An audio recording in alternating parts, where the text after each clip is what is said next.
والعاقبة للمتقين والصلاة على سيد المرسلين أما بعد فأعوذ بالله من الشيطان الرجيم بسم الله الرحمن الرحيم إن الله وملائكته يصلون على النبي يا أيها الذين آمنوا صلوا عليه وسلموا تسليما اللهم صل على سيدنا محمد عدد ما في علم الله صلاة دائمة بدوام ملك الله صلی اللہ تعالی علیہ وسلم۔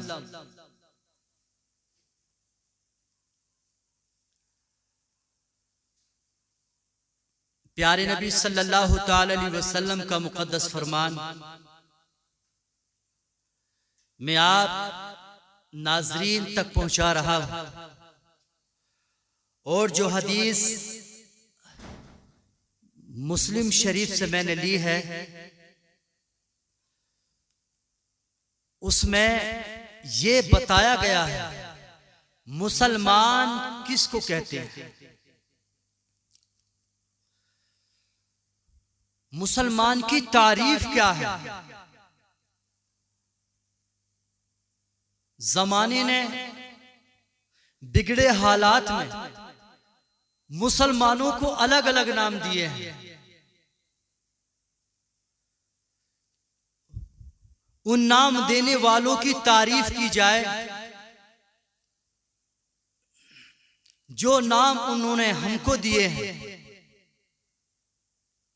ان لوگوں کو ہم کیا کہیں، لوگ ہمیں کیا کیا نام دیتے ہیں، اور ہمیں اللہ تبارک و تعالی نے جو نام دیا ہے وہ نام کیا ہے۔ جو پیارے نبی صلی اللہ تعالی علیہ وسلم نے مسلمان کی تعریف بیان فرمائی ہے وہ مسلمان کا نام کیا ہے،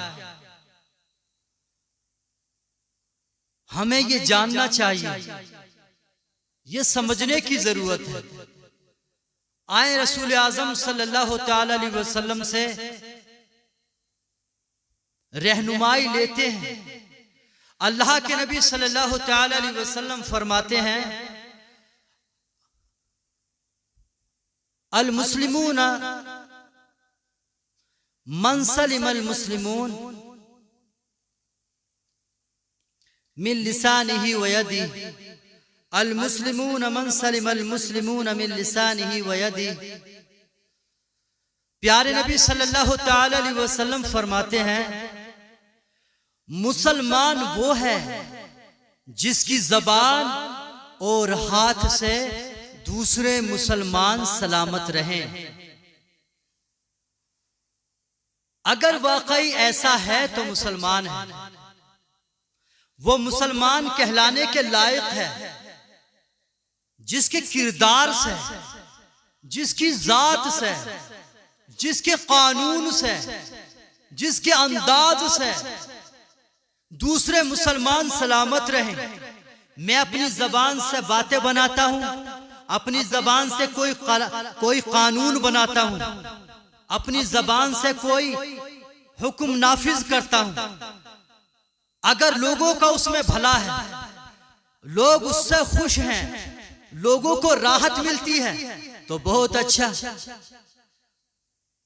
اسی زبان سے اگر میں ایسی بات کہوں، کوئی سخت قانون بناؤں جو جنتا کے خلاف ہو، جو امن کے خلاف ہو، جو لوگوں کو پریشان کرنے والا ہے، جو لوگوں کو مصیبت میں ڈالنے والا ہے، جس سے لوگوں کو تکلیف ہوتی ہے، تو ایسے قانون بنانا، اس کا ان گناہوں کا تعلق زبان سے ہے۔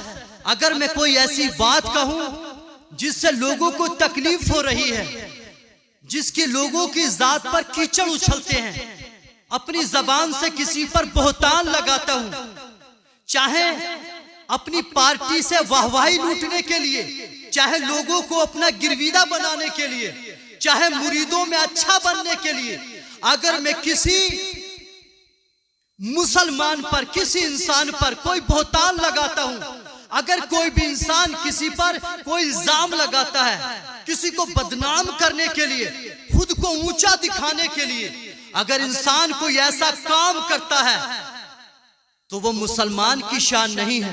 اللہ کے نبی نے کیا فرمایا؟ مسلمان وہ ہے جس کی زبان سے دوسرے مسلمان سلامت رہیں۔ قرآن بھی یہی کہتا ہے، تیری زبان کسی کی غیبت میں نہ چلے ورنہ مردار کھانے والوں میں ہو جائے گا، ورنہ حرام کھانے والوں میں ہو جائے گا۔ تو اپنی زبان سے کسی کی چغلی نہ کرے، تو اپنی زبان سے کسی پر الزام نہ لگائے، تو کسی لمحے میں اچھا بننے کے لیے تو اپنی زبان سے جھوٹ نہ کہے۔ اگر تو جھوٹ نہ بولے تو اللہ کا محبوب بندہ ہو جائے گا، اللہ سے ڈرنے والوں میں شمار ہوگا، متقین میں شمار ہوگا۔ جس کے ہاتھ سے دوسرے مسلمان سلامت رہیں۔ اپنے ہاتھوں سے کسی کو تکلیف دوں، اپنے ہاتھوں سے کسی پر ظلم کروں، زیادتی کروں، مال غصب کروں، حکومت کے لالچ میں، کرسی کے لالچ میں اگر کسی پر زیادتیاں کروں تو یہ مسلمان کی شان نہیں ہے۔ کوئی کسی پر ظلم کرے ان ہاتھوں سے، یہ مسلمان ہونے کی شان نہیں ہے۔ ارے مسلمان تو وہ ہے جس کے ہاتھوں سے دوسرے سلامت رہیں۔ لیکن میں یہ بات بڑی حیرت کے ساتھ کہہ رہا ہوں، آج کے دور میں پوری دنیا کا جائزہ لو، ہر ایک مسلمان کے ہاتھ سے سلامت ہو سکتا ہے، لیکن پوری دنیا کا جائزہ لو، اپنے اپنے معاشرے کا جائزہ لیں، دیکھنے میں یہی آتا ہے۔ دنیا کے کسی بھی کونے میں چلے جائیں، آج مسلمان کے شر سے محفوظ نہیں۔ مسلمان پہ زیادتی کرتا ہوا نظر آتا ہے۔ مسلمان کے خلاف میدان میں کمر بستہ نظر آتا ہے۔